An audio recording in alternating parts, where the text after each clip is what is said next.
Қайырлы күн, ханымдар.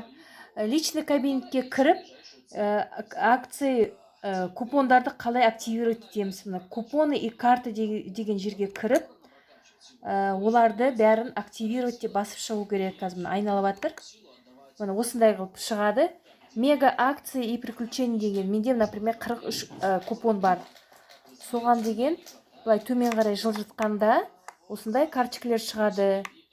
Бәрін мына жерге мына қызылға басып, активировать деп басып шығу керек. Мынадардың бәрін активировать деп басып шығу керек. Сонда мына номерлер ертең компания ойнатылады лотереяге. Осы номермен ойнатылады. Сөйтіп олардың бәрін өтіп шығу керек. Сосын осы карточкаге келесі 4-ші каталогта дополнительный скидка болады. Мына қараңыздар, компания осыда күшті 1000 теңге ақша ойнатып жатыр, беріп жатыр даже. Менде сонда 3 карточка бар екен. Қандай керемет. Сосын тағы да 1500 теңге бар екен. Қазір оны көрсетем сізге. Мана көргенде өзім жаман қуандым. Декоративный косметика 40%, 50%, колготка 50%, сондай скидкалер бар екен. Көрдіңіз ба, қандай керемет.